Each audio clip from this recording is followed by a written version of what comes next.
და დაგიბრუნდით ძვირფასო ტელემაყურებლებო, მოგესალმებით კიდევ ერთხელ გრძელდება გადაცემა შუადღე ქუთაისში. გახლავართ ნანა და დაგიბრუნდით როგორც დაგპირდი და დავანონსე რიგით პირველ სტუმართან ერთად და მინდა წარმოგიდგინოთ და გაგაცნოთ ადამიანი, რომელიც გასაოცარიც არის ის ფაქტი, რომ პირველად იმყოფება გადაცემა შუადღე ქუთაისის პირდაპირ ეთერში, მაგრამ თავარია რომ აღსრულდა და ის ჩვენთან ერთად არის ხო, ბატონო მირზა, მოგესალმებით.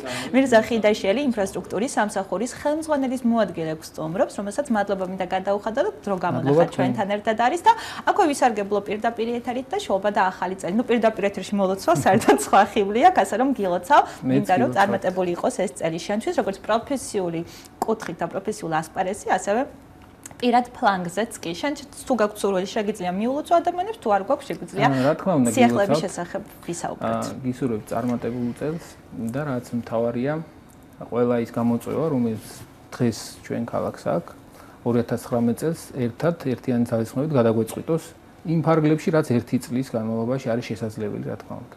და მაქსიმალურად უნდა ვეცადოთ, დრო ძალიან სწრაფად მიდის და მგონა ფარ გვაქვს, ხო, დასაკარგი წამი ბატონო მირზა. არც კარგავთ, ანუ რას კარგავთ და რას არა. ეხა ვისაუბროთ, ხო, დავიწყოთ პირველი ამბით. ძალიან საინტერესო და კარგი ამბავი, ხო? ქუთაისის ბაღებს ეხება, ორი ფლიგელი დაემატება. და მოდი ვისაუბროთ, რომელ ბაღებს ეხება ეს ყოველივე, რატომ გაჩნდა საჭიროება და ზოგადად როგორი სიტუაციაა ბაღებში. ამ კუთხით და იგეგმება თუ არა შემდგომ სხვა ბაღების გაფართოებაც. საგანმანათლებლო ინფრასტრუქტურის განვითარება ზოგადად ერთ-ერთი მთავარი პრიორიტეტია ქალაქის ბიუჯეტის. ამ ეტაპზე ჩვენ რეგიონებში განსახორციელებელი პროექტების ფონდის ფარგლებში ორი ბაღის ახალი ფლიგელის მშენებლობას ვახორციელებთ, ეს არის მე-15 და 33 ბაღები. პროექტი ჯერ კიდევ 2017 წელს დაიწყო, მაგრამ სამწუხაროდ შეწყდა ეს ხელშეკრულება და შემდეგ მთელი 2018 წლის განმავლობაში მიმდინარეობდა სამუშაოები, რათა შესაბამისი დაფინანსება მოგვეპოვებინა და უკვე დაფინანსებაც მოპოვებულია, ხელშეკრულებაც გაფორმებულია და სამუშაოებიც მიმდინარეობს. ამ პროექტების ფარგლებში მოეწყობა ორი ახალი ფლიგელი, თითოეული იქნება ორი სართულის შემადგენლობით, იქნება როგორც გასახდელები, ასევე სამზარეულო, საკლასო ოთახები. ნუ სრულად დააკმაყოფილებს 21 საუკუნის სტანდარტებს. რა თქმა უნდა, გათბობის სისტემა, სველი წერტილები, სახანძრო უსაფრთხოება და ასე შემდეგ ყველა კომპონენტი გათვალისწინებული იქნება. მათ შორის ეზოს იმ ნაწილის მოპირკეთება, სადაც ეს ახალი ფლიგელები განთავსდება. უკვე დაიწყო მუშაობა, ბატონო მირზა? კი, სადღაც მარტის შუა რიცხვებისთვის ჩვენ ველოდებით, რომ აღნიშნული პროექტები დასრულდება და ჩაბარდება და შესაბამისად ექნებათ ბავშვებს შესაძლებლობა, რომ ამ ახალი ფლიგელები ისარგებლონ და გაიმჯობესონ როგორც სასწავლო პროცესი, ასევე პირობები, სადაც უწევთ დროის დიდ ნაწილის გატარება. გარდამორი ბაღისა იგეგმება შედის თუ არა სხვა ბაღებიც? როგორც მოგეხსენებათ, ზოგადად გართულდა მოთხოვნები და სტანდარტები საგანმანათლებლო სივრცეებთან დაკავშირებით, განსაკუთრებით, როდესაც ეს ეხება სკოლამდელი აღზრდის დაწესებულებებს. შესაბამისად, ჩვენ ამ ეტაპზე მუშაობთ, რომ ჩამოყალიბდეთ სტანდარტზე, რა ტიპის მშენებლობები შეიძლება რომ განვახორციელოთ და ამის შემდეგ, რა თქმა უნდა, კონკრეტული გადაწყვეტილებებიც იქნება მიღებული. ამ ეტაპისთვის ანუ არ ფლობთ ჯერჯერობით მხოლოდ ამ ორ ბაღზე ვახორციელებთ სამშენებლო სამუშაოებს. რომელიც როგორც აღნიშნეთ, მარტში დასრულდება და ბაღის ფუნქციონირებას ნუ არანაირი კუთხით არ შეუშლის ხალხს, ხო? არა, ეს ახლაც არ უშლის, იმიტომ რომ ეს ცალკე გამოყოფილი ფლიგელია და დასრულების შემდეგ მოხდება დაკავშირება ბაღის ძირითად შენობასთან მისი. ძალიან კარგი სიახლეა და გადავიდეთ ცოტა მტკივნეულ თემაზე, ხო? არ ვიცი, რამდენად თუ თქვენ ეს მტკივნეულია, მაგრამ ქალაქის ალბათ მოსახლეობის დიდი ნაწილი ფიქრობს, რომ ეს ზედმეტად მტკივნეულიც კი არის. რომელი არის ეს? რომელი ერთიდან რომელი თუ როგორ? ხო, ან ბევრი პრობლემა და გამოწვევა, რა თქმა უნდა, ბევრია. მთავარია შევაფასოთ რა შესაძლებლობები გვაქვს და რამდენად ადეკვატურად ხდება ამ შესაძლებლობების გამოყენება. თუ ჩვენ მხოლოდ ვისაუბრებთ იმაზე, რომ აი პრობლემაა ამდენი და რატო არ ხდება მათი გადაწყვეტა, საუბარი იქნება უსაგნო. აქედან გამომდინარე, მე ყველას ვთხოვ და მოუწოდებ, რომ არსებული შესაძლებლობების, არსებული ბიუჯეტის ფარგლებში ვისაუბროთ იმ პრობლემის გადაწყვეტაზე, რომელიც ქალაქის წინაშე ინფრასტრუქტურულ თვალსაზრისით გვაქვს. მოდი დავიწყოთ. Როგორ შეაჯამებთ 2018 წელს ინფრასტრუქტურული პროექტების მხრივ, რა კარგი შედეგები გვაქვს, რამდენად ხარისხიანი შედეგები გვაქვს და ანუ ის პრობლემები, რომლებიც ახლა ამ მხრივ ქმნიან ქალაქში, ესა თუ ის კონკრეტული ქუჩა. ჩვენ გქონდა პროექტები მრავალფეროვანი, მაგრამ სამი ძირითადი მიმართულება იყო, რომელზეც განსაკუთრებული ინტენსივობით ვიმუშავეთ, ეს იყო საგზაო ინფრასტრუქტურა, ეს იყო სანიაღურე სისტემები და ეს იყო საყრდენი კედლები, რომელიც სტიქიის შედეგად დაზიანდა, ან პრევენციას ვახდენთ მომავალი სტიქიებისას. საგზაო ინფრასტრუქტურის თვალსაზრისით ჩვენ ქალაქში რამდენადაც გქონდა ამის შესაძლებლობა, იქიდან გამომდინარე, რომ მიმდინარეობს 24 საათიანი წყალმომარაგების სისტემის სამუშაოები და თქვენ იცით, რომ რიგ ქუჩებზე ჩვენ უბრალოდ ვერ ვახორციელებთ სამშენებლო სამუშაოებს, სანამ ეს პროექტები არ დასრულდება. იმ ნაწილებში, სადაც ამის პრობლემა არ იყო, ჩვენ განვახორციელებთ სამუშაოები, მათ შორის შემიძლია გითხრათ იგივე ახალგაზრდობის გამზირზე მე-6 მე-7 შესახვევები, სადაც არასოდეს არ ყოფილა კაპიტალური გზა, ეხლა შეგიძლიათ ნახოთ, რომ იქ არის კაპიტალური გზა და სანიაღურე სისტემა. ანალოგიური არის ბელიაშვილი გუნიას ქუჩა, ეს ავტოქარხნის ტერიტორიულ ორგანოს ტერიტორიაზეა. საკმაოდ დიდი სამუშაოები ჩავატარეთ ტყიბულის ქუჩაზე, მის შესახვევებში, კლდიაშვილზე. ზოგადად საფიჩხის ტერიტორიულ ორგანოში საკმაოდ სერიოზულად იყო დატვირთული და უკვე წლის მეორე ნახევარში ჩვენ მივიღეთ დამატებითი დაფინანსება და დავიწყეთ ქუჩები, ეს არის დუმბაძე, ბარათაშვილი, იაშვილი ქუჩები, რომელსაც ვახორციელებთ. მათ შორის პროექტი, რომელიც დავამთავრეთ, საგზაო ინფრასტრუქტურის თვალსაზრისით არის თბილისის ქუჩა, რომელიც მე ვფიქრობ, რომ იყო წარმატებული პროექტი, რთული იყო იქიდან გამომდინარე, რომ გვიწევდა ჩვენი სამუშაოების პარალელურად ელექტრო და ინტერნეტ პროვაიდერებთან სინქრონული მუშაობა, რაც არ არის იული მენეჯმენტის თვალსაზრისით, იქიდან გამომდინარე, რომ ერთი კომპანია არ არის, 5 კომპანია როცა მუშაობს და ერთი მიზნისკენ მოძრაობს, ამის ორგანიზება საკმაოდ შრომატევადია, მაგრამ საბედნიეროდ და მადლობა ამ კომპანიებს, რომ მაქსიმალური ძალისხმევა გამოიჩინეს და დღეს ჩვენ ერთი ლამაზი ქუჩა გვაქვს კიდე ქალაქში. მაგრამ ერთი ლამაზი ქუჩა ალბათ არ არის ხო საკმარისი. ბატონო მირზა, 2018 წელს აი ამ თვალსაზრისით რამდენად ნაყოფიერად შეაფასებთ? 2018 წელს საგზაო ინფრასტრუქტურის თვალსაზრისით ნაყოფიერება შეიძლება შეფასდეს რა გქონდა და რა გავაკეთეთ. ამ თვალსაზრისით ინდიკატორი არის ის, რომ ჩვენ არა მხოლოდ რაც გქონდა ის დავასრულეთ, არამედ დამატებით კიდე 3 მილიონი დაფინანსება წამოვიღეთ და სამწუხაროდ ეხლაც ეს პროექტები ნაწილობრივ არის შეფერხებული, იქიდან გამომდინარე, რომ ბარათაშვილის ქუჩაზე იმ ნაწილზე, სადაც ჩვენ წყლის სამუშაოები არ გვაფერხებდა, დავასრულეთ უკვე სამუშაოები, დუმბაძის ქუჩაზეც თითქმის მორჩით მთლიანად უბრალოდ ახალი ქსელია გადასართველი წყლის მიწოდების თვალსაზრისით და მანამდე ზედაფენის საფარს ვერ დავაგებთ. იაშვილის ქუჩა ეს თბილისის ქუჩის პრინციპით ხორციელდება მისი მოწყობა და შესაბამისად აქ არც გქონდა მოლოდინი, რომ რაღაც ძალიან შემჭიდროებულ ვადებში ხელშესახები შედეგები გვექნებოდა, მაგრამ ამ ტიპის ისე როგორც თბილისის ქუჩაზე აქაც სამუშაოები, რომელიც არის შრომატევადი, რომელიც მოითხოვს, რომ ყველა ამ კომპანიამ ერთობლივად იმუშაოს, არის სამუშაოები, რომელიც ზედაპირზე შემდეგ უკვე ნაკლებად ჩანს და ეს სამუშაოები უკვე ძირითადად შესრულებული და დასრულებულია და მალე გამოჩნდება და რაც შეეხება ბატონომისა დაასრულეს და მალე გამოჩნდება შედეგი, რომელიც თბილისის ქუჩაზე დადგა, ანალოგიური დადგება შედეგი. და რაც შეეხება გუგუნავას ქუჩას გუგუნავას ქუჩაზე ჩვენ ქედან გამომდინარე, რომ პრობლემის შესახებ ვიცოდით, თვითონ ქუჩა საკმაოდ ამორტიზებულია, რადგან სატრანზიტო მიზნებისასაც გამოიყენება. შევიძინეთ გასულ წელს საპროექტო სამუშაოები, შესაბამის პროექტმა ექსპერტიზაც გაიარა, საკმაოდ ძვირიანი პროექტია, 3.4 მილიონი ლარი ჯდება, რომელიც გათვალისწინებულია როგორც ტროტუარები, ასევე სანიაღვრე, ასევე საგზაო ინფრასტრუქტურა და ჩვენ ველოდებით და ვმუშაობთ კონკრეტულ გადაწყვეტილებაზე დაფინანსებასთან დაკავშირებით. მოკლედ რომ ვთქვათ, ვეძებთ ფონდებს, ორგანიზაციებს. ანუ ვერ დაიმედებთ ადამიანებს, ვინც როგორ ვერ დავაიმედებთ, რადგან ვმუშაობთ, ესე იგი შედეგის დადგება. და რამდენად ხარისხიანია ბატონო მირზა ეს შედეგები? ანუ შედეგებს რომელსაც იღებთ, რამდენად ხარისხიანი ალბათ ესეც არის. ნებისმიერი სამუშაო, რომელიც 50.000 ლარზე მეტი ღირებულების არის, ჩვენი მხრიდან მიიღება საინჟინრო მონიტორინგის ჯგუფის დადებითი დასკვნის შემთხვევაში, რომელიც არის საქართველოს მასშტაბით A კატეგორიის საექსპერტო ორგანო, რომელიც უფრო მაღალი კატეგორიის საექსპერტო სტანდარტი ჩვენი ქვეყნის მასშტაბით არ არსებობს. აქედან გამომდინარე, ხარისხთან დაკავშირებით შეგვიძლია რომ მაქსიმალურად მშვიდად ვიყოთ.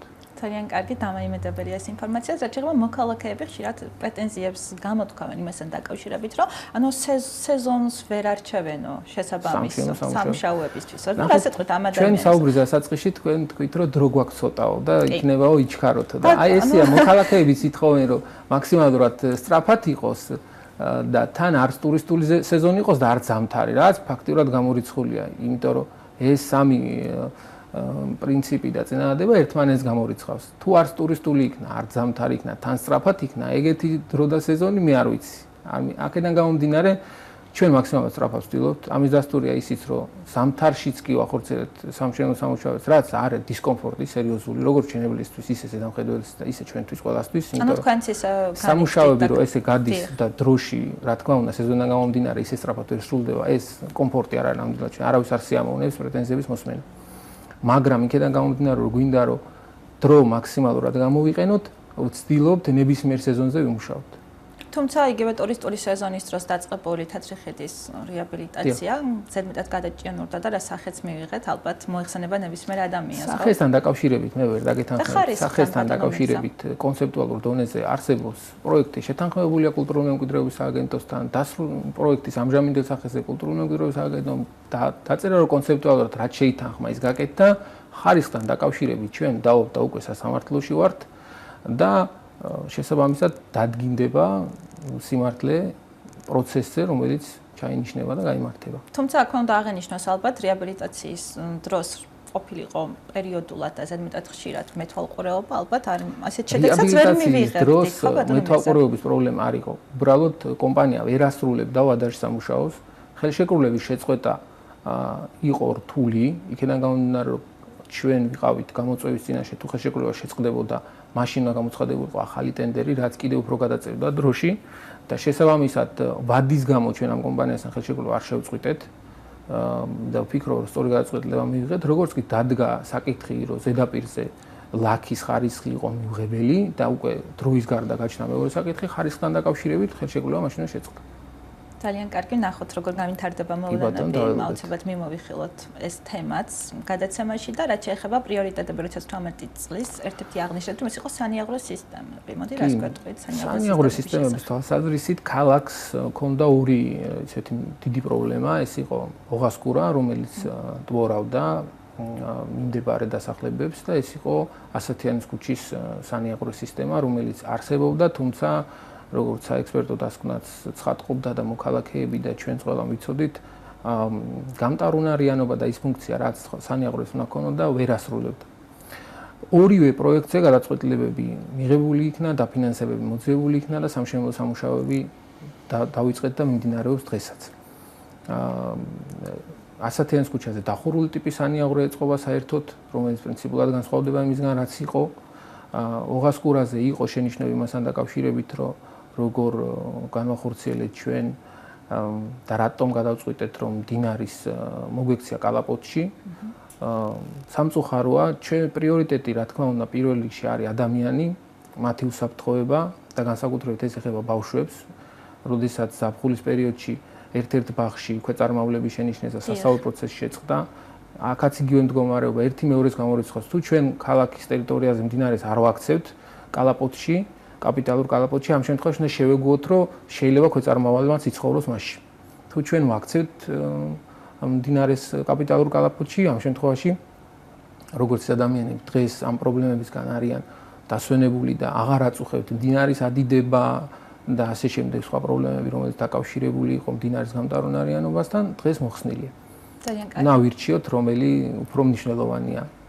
და რაც შეეხება 2019 წელს, ბევრი გამოწვევები გველოდება, აბა ვიდეო დაგამშვიდობებით გამოწვევების შესახებ ვისაუბროთ და რა გველოდება. თავარი პროექტი, რომელიც არის დაგეგმილი, ეს არის რუსთაველის გამზირის სრული რეაბილიტაცია, რომელიც 3.7 მილიონი ლარის ღირებულების პროექტია. ჩვენ უახლოეს მომავალში გამოვაცხადეთ აღნიშნული სამუშაოების შეძენას, უბრალოდ ამ ეტაპზე იქიდან გამომდინარე, რომ წყლის სამუშაოებია მანდაც განსახორციელებელი და ჩვენ პარალელურ რეჟიმში მუშაობის საკითხსაც განვიხილავთ, უბრალოდ არ გსურს და არ იქნება სწორი თუ ბარათაშვილის ქუჩა დღეს გამტარუნარიანი არ არის და ბარათაშვილის ქუჩა სანამ გამტარუნარიანი არ გახდება, მანამდე რუსთაველის ქუჩაზეც დავიწყოთ სამშენებლო სამუშაოები და ქალაქის პარალიზება გამოვიწვიოთ საავტომობილო ტრანსპორტის თვალსაზრისით. გარდა ამისა, ეს მხოლოდ ერთადერთი გამოწვევა, ბატონო მირზა?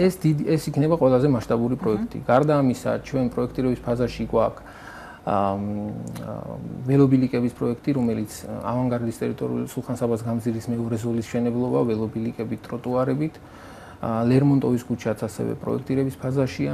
ლორდ-ქიფანიძის ქუჩის სამშენებლო სამუშაოები უკვე გამოსულია, ჩაშვებულია ტენდერისთვის.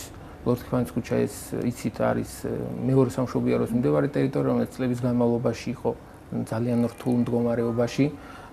სირთულის თვალსაზრისით შეიძლება შევადაროთ ავტოსადგურის მიმდებარე ტერიტორიას, რომელიც თითქმის მთლიანად იტბორებოდა და დღეს ის პრობლემა მოგვარებულია, იმიტომ რომ ჩვენ 2018 წელს იქ კაპიტალური სამუშაოები შევასრულეთ. ლორდ-ქიფანიძის ქუჩაზე მთლიანად მოხდება გრანიტის საფარის მოწყობა, სანიაღვრე სისტემის გამართვა, ანალოგიურად ტაბიძის ქუჩის რეაბილიტაციაც ჩვენ უკვე ჩაუშვით სატენდერო მოთხოვნაზე. ნიკიას პირველ შესახვევში მოხდება გზის მშენებლობა, შალო-კიკნაძის ქუჩაზე ასევე განხორციელდება. ნაწილი სამუშაოები საპროექტოზე დავალებებია და მუშაობს საპროექტო ორგანიზაციები, ნაწილი უკვე სამშენებლო ტენდერებზეა ჩაშვით. ძირითადი პრიორიტეტი, რა თქმა უნდა, მაინც იქნება საგზაო ინფრასტრუქტურა. თქვენ იცით, რომ ასევე მუშაობთ ბულვარის პროექტზე, უბრალოდ საზოგადოების მერტით ჩართულობიდან გამომდინარე ამ ეტაპზე მიმდინარეობს დამუშავება პროექტის ორი ვარიანტის, რომ შევთავაზოთ. ერთი იქნება ეს ყველაფერი მოქალაქეებთან ერთად ხდება, იმის კონკრეტულად ეხა ხდება ესკიზების შედგენა, რათა ანუ პროექტის ერთი სახე დამთავრებულია და მიღებული გვაქვს. ჩვენ უბრალოდ არ ვიღებთ მიღება-ჩაბარების სახით, სანამ არ მოხდება ფართო კონსენსუსის დადგომა.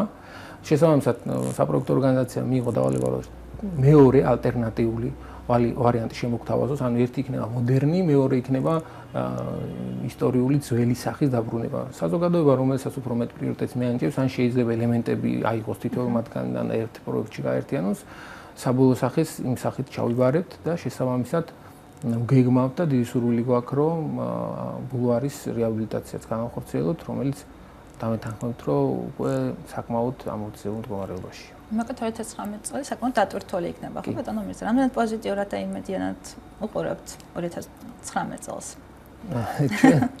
ჩვენ ყოველთვის პოზიტიურად უყურებთ, იქიდან გამომდინარე, რომ ძალღონეს არ დავიშურებთ, ამის იმედი შეიძლება გქონდეთ.